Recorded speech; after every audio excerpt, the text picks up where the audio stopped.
오늘 경계에 묶인 원인. 자, 세 번째로 무엇 때문에 경계가 묶일까? 우리가 무엇을 하든지 생명은 내걸고 한 우물을 팔면 성공을 한다고 그러죠. 어떤 장로님이 우리나라에서 우물을 제일 잘 판다고 합니다. 그래서 어떤 목사님이 장로님을 불러다가 여쭤봤다고 합니다. 왜 우물을 그리 잘 파냐고, 무슨 돈을 그리 잘 버냐고 물어봤더니 무슨 좋은 노하우가 있냐고 물어봤더니 그 장로님이 하신 말씀, 저는 노하우가 하나도 없습니다. 그런데 저는 조금 머리를 씁니다. 어떻게 머리를 씁니까? 물어보면 저는 기술도 없고 뭐 물줄기를 잡을지도 모르는데 미리 전문가들이 샘을 팔려고 그 봉을 박아놨던 그 자리를 다시 팝니다. 그런데 그분들은 하다가 포기를 하는데 나는 뭐 아무 지식도 없고 경륜도 없으니까 무조건 팝니다. 그랬더니 무조건 물이 나옵니다. 그래서 돈이 됩니다. 그리 답변을 했다고 하더라고요. 그렇죠? 지혜가 부족한 사람은 지혜가 있는 분들의 도움을 받는 것이 지혜로운 사람이죠. 그렇죠? 무엇이든 인생은 그와 같은 것입니다.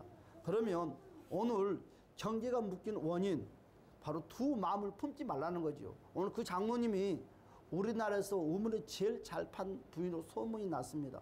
그분은 기술도 없고 노하우도 없고 거기에 대해서 크게 공부를 해서 교육을 받는 것도 아니지만 그분이 보고 어떻게 하면 물이 나올 수 있는가 팠던 그 자리에 다시 계속 그 봉을 박았더니 물이 나오더라. 그래서 자기는 샘을 파면서 한 번도 실수한 적이 없대요. 한 번도 실패한 적이 없다고 고백을 했습니다. 참 신기하지요. 많은 분들이 머리가 지혜롭고 또한 물줄을 잘하는 사람들은 성공을 하지 못했는데 왜 그분은 성공을 했을까요? 두 마음을 품지 않기 때문에 그렇습니다. 우리가 무엇을 하든지 한 가지 한 목표 안에 올인하는 우리 모두가 됩시다. 할렐루야. 하나님은 우리에게 축복을 해줍니다. 축복을 해주지만 우리가 받지 못한 이유가 뭡니까? 두 마음을 품기 때문에 그렇습니다. 여러분, 바로 돼지가 궁궐에 가져다 놓으면 여러분 그가 감사하고 고마울 것 같은데 늘 궁궐에서 그가 그리워한 것이 있답니다. 그게 무엇입니까? 시골농장을 그리워한대요. 시골농장 갔으면 좋겠다. 냄새 폴폴 나고 그 더러운 물속에 가서 목욕 좀 했으면 참 좋겠다. 그리하면서 돼지가 그리워한대요. 여러분, 그렇죠? 바로 그것이 돼지의 본성입니다. 그것처럼 사람 역시 그 마음과 생각이 바뀌지 않으면 옛날 본성이 그대로 나올 수밖에 없어요. 저와 여러분들은 성공자가 되기 위해서는 마음과 생각이 바뀌어지는 바로 성공자가 되시기를 주님의 이름으로 축복합니다. 오늘 본문 마태복음에 뭐라고 그랬습니까? 두 아들에 대해서 이야기를 하고 있습니다. 두 아들 모두 두 마음을 갖는 것은 아닙니다. 다만 그들에게 문제점이 무엇입니까? 결단력이 약하다는 거죠. 결단력은 잘했지만 그 결단력대로 끌고 가지 못하는 인내력이 아주 약했다는 것입니다. 여러분, 자기의 결정에 책임을 지지 않았다는 거죠. 무엇인가를 맡았으면 끝까지 책임을 져야 하는데 그들은 책임을 회피했습니다. 결단력을 해놓고도 그 결단력을 끝까지 가지고 가지 못함으로 그들은 실패자인 거나 마찬가지죠. 여러분, 두 의견은 두 마음을 낳고 두 마음은 결단력을 결여를 가져온다는 것입니다. 여러분, 무의식에 여러분 세계에서도 삶 속에 있었던 대부분 일들을 다 기억하고 있다는 것입니다. 그래서 의식과 무의식의 두 마음이 일치하는 것이 참 중요하죠. 여러분, 무의식과 또한 의식 구조가 일치하지 못하면 항상 이질감을 느낀다고 합니다. 사랑하는 여러분, 두 마음 모두에게 하나님의 진리가 살아 숨쉬고 있다는 것을 우리는 꼭 기억합시다. 그러면 우리가 깨달음을 얻는 방법은 여러 가지가 있겠지요. 여러분, 우리는 어떻게 깨달음을 얻어야 될까요? 우리는 깨달음을 얻기 위해서 주님을 찾고 구하면 된다는 거예요. 여러분, 어떤 상황 가운데서도 절망하고 좌절할 것이 아니라 우리가 잘하는 것처럼 찾고 구합시다. 할렐루야. 여러분, 잠언 28장 5절의 말씀에 이와 같이 말씀을 하고 있어요. 악인은 정의를 깨닫지 못하나 여호와를 찾는 자는 모든 것을 깨닫는데요. 여러분, 찾으면 깨닫게 해준대요. 찾으면 만나게 해준다는 것입니다.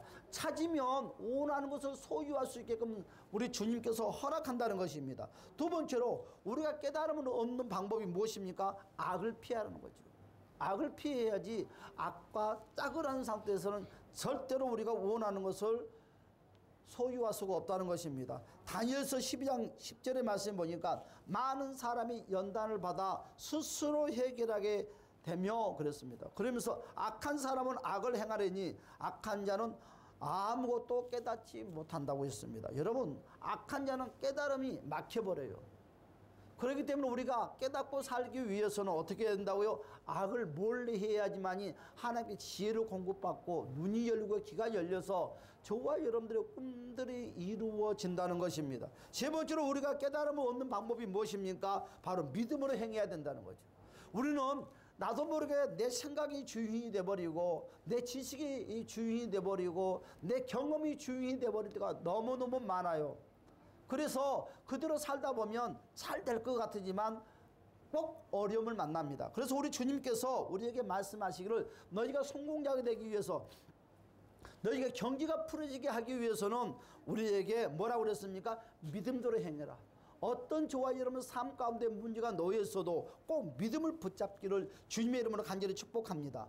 우리가 잘 아는 것처럼 히브리서 11장 1절 3절의 말씀 보니까 우리가 이와 같은 말씀 되어 있어요. 믿음은 바라는 것들의 실상이요 보지 않는 것들의 증거다.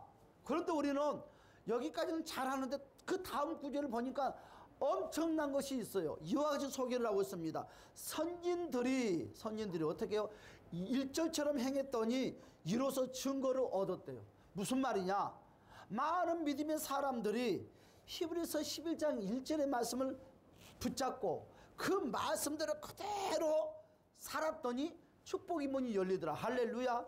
우리들은 믿음은 바라는 것들의 실상이요 보지 못하는 것들의 증거다는 이 말씀을 여러분 꼭 행함으로 정말 저와 여러분들이 바라는 것 또한 소망하는 것들이 이루어지시를 주님의 이름으로 간절히 축복합니다.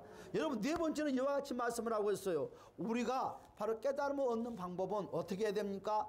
알고 깨달아야 되는 거예요. 알고 깨달아야 한다.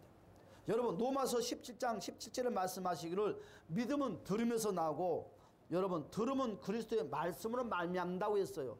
여러분 우리는 하나님의 말씀을 많이 들어야 돼요. 들을 때 깨달을 수 있다는 것을 주님의 이름으로 간절히 축복합니다. 그러므로 다섯 번째는 뭐라고 그랬어요? 우리가 깨달음을 얻는 방법은 뭐니 해도 기도죠. 기도는 참 귀중합니다. 여러분 기도해야 됩니다. 에베소서 1장 16절 18절에 말씀하시기를 너희가 뭐라고 그랬어요? 기도할 때에 그랬어요. 기억나게 해준대요. 참 그렇죠? 기도하면 기억나게 해줘요. 한마디로 생각나게 한다는 거예요. 여러분 알지 못하는 것을 알게끔 가르쳐준다는 것입니다. 여러분 생각지 못하는 것을 기억이 나서 행하게 한다는 것입니다. 사랑하는 여러분, 기도하면 감사의 문제들이 해결된다는 거예요. 감사해. 내 인생의 삶에 어둡고 캄캄했던 인생들이 빛으로 다 열리고 감사가 나올 수 있게끔 문제. 여러분 감사하기는 그치지 아니했다는 것은 무엇입니까? 문제가 하나 둘 셋 풀어져 간다는 거예요. 사랑하는 여러분, 저와 여러분 문제들이 풀어지시기를 주님의 이름으로 간절히 축복합니다. 그래서 기도하면 세상의 지식이 부족하다 할지라도 밝은 눈이 열리는 거예요. 밝은 귀가 열리는 거예요. 그래서 성령의 진리의 영이 저와 여러분들을 가르쳐줍니다. 여러분, 그러므로 말미암아 기도할 때 우리의 심령이 하나님께 합당한 바로 마음으로 채워지게 되고 어떻게 됩니까? 닫혔던 하늘의 문이 열리기 시작한다는 거지요. 그래서 성경에서는 두 가지 예가 나옵니다. 첫 번째 뭡니까? 사무엘상 13장 8절에서 14절의 말씀이죠. 사울 왕이 여러분 제사를 드렸어요. 그런데요 저주가 임했다는 것입니다. 왜 제사를 드렸는데 저주가 임했을까요? 왕이 제사장이 될 수가 없잖아요. 제사장을 모셔야 돼요. 올 때까지 기다려야 돼요. 그런데 그는 왜 제사를 드리면서 망했습니까? 사람들의 기회가 얇았어. 사람들이 그리 말하는 것은 왕이시여 사무엘 선지자가 이렇게 안 옵니까? 어떻게 하면 좋을까? 왕께서 제사를 드리면 어떻겠습니까? 내가 좀 드려도 될까? 괜찮고 말고요. 제사를 드리세요. 많은 사람들이 쑥덕쑥덕 거리는 거예요. 여러분 누가 축복의 길을 막느냐 하면 세상의 말들이 좋아요. 여러분 축복을 다 방해하는 거예요. 우리는 어떤 상황에서도 말씀에 위배되면 안 돼요.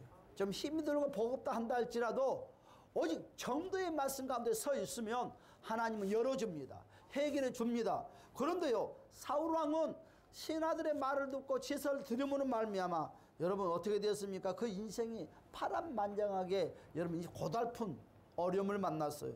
우리가 잘 아는 것처럼요, 신약에 등장하는 여러분 아나니아와 삽비라는 사람도 있어요. 그들은 여러분 하나님께 제물을 드리겠대요. 그런데 딱 드리려고 마음먹었는데 마음에 무엇이 찾아왔어요? 욕심이 찾아왔다는 거예요. 여러분 한 번 먹은 결단, 한 번 먹는 다짐, 한 번 먹는 일사각오죠. 일사각오. 한 번 먹었던 거 끝까지 가야 되는데 변질이 된다는 거예요. 여러분 아나니와 삽비라가 정말 하나님께 드리려고 할 때 많은 사람들이 박수를 쳐줬어요. 정말 대단하다고, 대견하다고, 믿음이 좋다고. 그런데 그들은 밭을 팔고 나서 마음이 변질됐다는 거지요. 일사각오로 나가지 못했다는 거예요. 우리에게 필요한 것이 무엇이냐? 일사각오예요. 오직 가야 돼요. 사랑하는 여러분, 사무엘하 6장 1절 10절의 말씀 보니까 언약궤를 여러분 다윗이 예루살렘으로 운반을 하겠대요. 여러분 우사가 여러분 그 법궤를 여러분 수레에 싣고 예루살렘을 향해서 기분 좋게 갑니다. 많은 사람들이 길거리에 나와서 박수를 치고 환호합니다. 얼마나 어깨가 으쓱했습니까? 그러나 여러분 그 법궤를 싣고 왔던 여러분 상황이 어떻게 됐습니까? 바로 앞발을 들어버리므로 말미암아 법궤가 무너질 때 우사가 그 법궤를 잡는 순간에 하나님은 우사의 생명을 끊어버리고 말았어요. 왜 그랬을까요? 하나님이 원하는 순리대로 법궤로 옮기지 않아서 그렇다는 거예요. 여러분 하나님이 원하는 순리, 하나님이 원하는 방법 좀 더디 간다 할지라도, 거북이처럼 좀 더디 간다 할지라도 우리는 하나님이 원하는 순리대로 갑시다. 할렐루야. 그래야면 여러분 토끼와 거북이가 경주에 있을 때 우리는 다 알아요. 누가 이겼다고요? 거북이가 이겼대요. 왜 거북이가 이겼어요? 거북이는 정도의 길을 갔어요. 늦기는 늦었지만 그는 쉬지 아니하고 끝까지 같은 마음, 정한 마음을 가지고 계속 갔다는 거예요. 토끼는 어떻게 됐어요? 가다가 쉬다가 가다가 쉬다가 잠자다가 가다가 어떻게 됐어요? 절대 너는 나를 이길 수가 없어. 그렇죠? 절대 우리는 이길 수가 없을 것 같아요, 토끼한테. 그러나 하나님이 개입하면 이깁니다. 여러분 토끼는 낮잠 잤어요. 느긋해졌어요. 그러나 결과는 어떻게 됐어요? 거북이가 이겼다는 것입니다. 사랑하는 여러분, 저와 여러분의 인생관의 모든 노정의 길들이 좀 어렵고 뜻한 대로 잘 좀 버겁고 잘 안 된다 하더라도 말씀의 정도의 길을 가면 꼭 저와 여러분들은 성공자를 세워주신다는 것을 주님의 이름으로 간절히 축복합니다. 여러분 우리가 어떤 일을 옳게 한다고 하지만 하나님의 말씀에 비추었을 때 옳은 것이 아닌 것은 옳지 않다. 그렇죠? 항상 하나님의 말씀이 거울이 돼야 되는 거예요. 사랑하는 여러분, 학교서 1장 6절의 말씀에 늘 하는 말씀이 뭐예요? 너희의 모습을 되돌아보라고 그랬어요. 너희가 많이 뿌릴지라도 수확이 적고 여러분 먹을지라도 배부르지 않고 여러분 마실지라도 흡족하지 않고 입어도 따뜻하지 않고 여러분 일꾼이 싹을 받아도 구멍 뚫리는 전대와 같다고 했습니다. 여러분 왜 그럴까요? 우리의 행위와 행실이 말씀 안에 바르게 서지 못하면 이와 같은 모든 수고가 헛수고가 되고 만다는 거예요. 사랑하는 여러분, 다시 부탁드립니다. 우리의 인생이 좀 어렵고 힘이 들어도 항상 말씀의 중심 가운데 가면 우리 주님이 저와 여러분 인생을 책임져 줍니다. 할렐루야 하면 우리 행위가 하나님의 보시기에 옳으면 하나님께서 모든 것을 책임져 준다. 할렐루야. 그래서 고린도후서 9장 8절에 말씀하시기를 하나님이 능히 모든 은혜를 너희에게 넘치게 주시나니 그랬어요. 너희는 모든 일에 항상 모든 것이 넉넉하여 지리라 그랬어요. 여러분 그렇습니다. 하나님의 정도의 길을 걸어갔더니 하나님의 은혜 가운데서 모든 것들이 넉넉하게 채워주신다는 것입니다. 할렐루야. 하나님은요 모든 것을 가능케 하신 분입니다. 여러분 능치 못함이 없습니다. 그분에게는 해답과 방법이 있다는 것입니다. 하나님이 하시겠다가 아니라 여러분 따라서 합시다. 하나님이 하신다. 여러분 하나님이 하시겠다가 아니라 하나님이 하신다는 거예요. 여러분 하나님이 일을 하십니다. 사랑하는 여러분, 우리에게 넘치도록 주실 분이 바로 세상의 다른 이들이 아니라 전지전능하신 하나님입니다. 넘치도록 채워질 줄 믿습니다. 여러분 다만 하나님이 원하신 조건에 맞춰야지만 그렇다는 거죠. 여러분 하나님이 원하는 조건에 맞추기만 하면 여러분 차고 넘치는 축복이, 물질의 축복, 건강의 축복, 삶의 축복들이 여러분 가을의 갈나무처럼 주렁주렁 열린다는 거지요. 여러분 하나님이 원하신 조건은 과연 무엇일까요? 하나님이 우리에게 원하는 조건이 있어요. 따라서 합시다. 두 마음을 품지 말라. 두 주인을 섬기지 말라. 그렇죠. 우리가 해야 될 것, 두 주인을 섬기면 안 돼요. 나에겐 두 주인이 있으면 안 돼요. 여러분은 먼저 우리는 항상 물질이 나의 주인이 돼서는 안 됩니다. 물질은 참 소중해요. 귀중합니다. 우리가 살아가는데 없어서는 안 될 것입니다. 그러나 물질이 주인이 돼서는 안 된다는 것입니다. 그래서 이 물질의 신을 우리가 잘 아는 것처럼 여러분 만몬신이라고 말하지 않습니까? 이는 여러분 만몬신을 여러분 추방합시다. 할렐루야 하면 이런 만몬신을 완전히 꺾어버려야 돼요. 여러분 돈을 여러분 필요하지만 그 돈에 노예는 되지 맙시다. 돈에 굴림을 받지 맙시다. 여러분 돈 때문에 벌벌 떨지는 맙시다. 필요할 때는 자유롭게 쓰고 베풀 때는 자유롭게 베풀고 하나님께 드릴 것은 담대하게 드리고 그래야 할 때 하나님께서는 놀랍도록 부어주는데 벌벌벌 떨 때 그 돈은 나도 모르게 내 손에서 다 빠져나가버리고 맙니다. 할렐루야 하면. 그래서 우리는 두 주인을 섬겨서는 안 돼요. 그래서 마태복음 6장 여러분 24절에 한 사람이 두 주인을 섬기지 못한다 했어요. 여러분 너희가 하나님과 재물로 겸하여 섬기지 못하리라 그랬어요. 하나님은 두 주인을 섬기면 하나님 나에게서 떠나버립니다. 나에게 축복의 통로를 막아버립니다. 여러분 어떻게 하랍니까? 두 주인을 섬김으로 말미암아 하나님의 축복에 가로막는 인생을 살랍니까? 아니면 오직 하나님의 섬김으로 말미암아 축복의 통로가 활짝 열리는 인생을 살아야 됩니까? 한번 우리 도전해 봅시다. 한번 우리 모험해 봅시다. 할렐루야 하면. 여러분 당시 그때 사람들은요 여러분 몰래 등 우상을 이게 제사를 지냈대요. 많은 사람들이. 그래서 만몬신, 이 만몬신에게 사로잡혀서 그 시대나 이 시대나 사는 사람들이 너무너무 많아요. 여러분 히브리서 13장 5절의 말씀 보니까 돈을 사랑하지 말라 그랬어요. 돈을 사랑하지 말라. 여러분 있는 것에 촉하래요. 그렇죠? 난 돈이 없어 안 돼 안 돼가 아니라 있는 거에 우리는 감사하고 살 때 하나님은 부어주신다는 것입니다. 돈을 사랑함으로부터 우리는 자유를 우리는 지켜야 됩니다. 돈을 사랑하는 것은 교수 여러분 만몬신을 사랑하는 것과 같다고 했습니다. 그렇단다면 하나님이 원하신 조건은 두 번째 무엇입니까? 따라서 영적 전쟁에서 승리하자. 보이지 않는 영적인 전쟁. 그렇죠? 보이지 않는 악한 것들은 보이지 않게 공격을 해옵니다. 절대로 영적 전쟁의 패배자가 되지 맙시다. 여러분 예로부터 내려오는 가난의 영들. 그렇죠? 이러면 가난의 영들. 제사장 여러분 엘리의 집 후손은요 다 단명했어요. 다 가난했어요. 왜 그럴까요?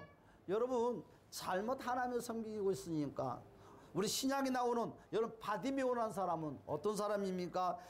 디메오의 아들인데 여러분 이 디메오 아버지도 여러분 소경이고 바디메오도 소경이에요. 한마디로 말해서 소경과 거지의 모든 가난의 영들이 다 대물림으로 내려왔다는 거예요.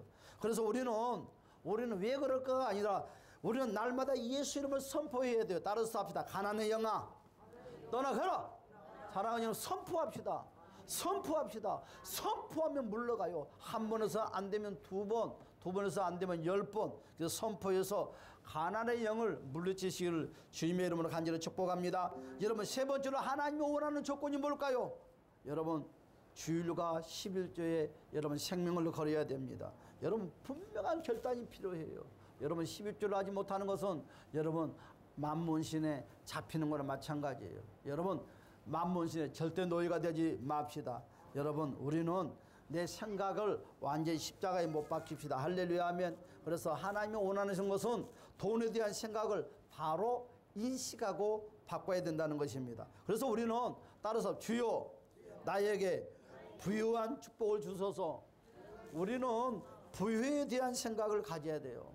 여러분, 내 재앙은 내 생각과 내 결과라고 여러분 말씀하고 있습니다. 그래서 하나님께서는 우리에게 하신 말씀이 무엇입니까? 하나님의 원하신 조건은 바로 심고 거두는 법칙을 믿어야 된다는 거예요. 우리는 사랑도 감사도 물질도 헌신도 심어놓으면 주님이 열매를 맺히게 한다는 거예요.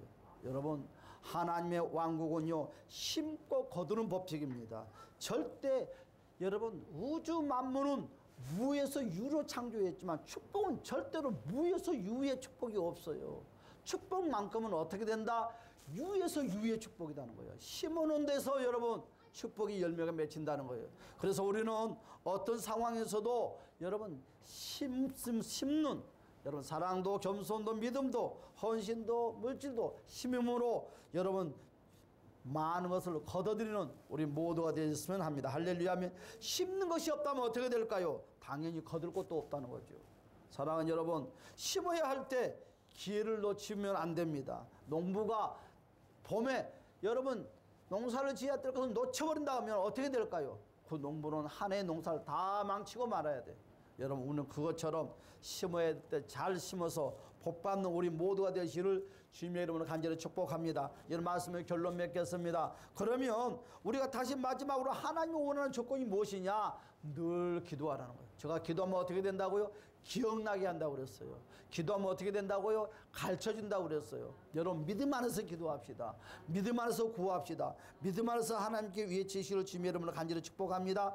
에베소 1장 16절과 18절에서 기도할 때에 기억나게 해주고 기도할 때에 감사거리가 만들어진다는 거예요. 여러분, 기도함으로 여러분 축복이 기억나고 기도함으로 여러분 감사거리가 늘 만들어지시기를 주님의 이름으로 간절히 축복합니다. 우리 주여 한번 부르면서 주여 우리도 경계의 축복 허락하여 주시고 두 마음을 품지 않게 달라고 동서로 한번 기도합시다. 주여 오 할렐루야 잠재우신 우리 주님 도와주시고 역사하여 주시옵소서. 오 할렐루야 우리 주님께서 우리가 주여 이 땅에서 살아가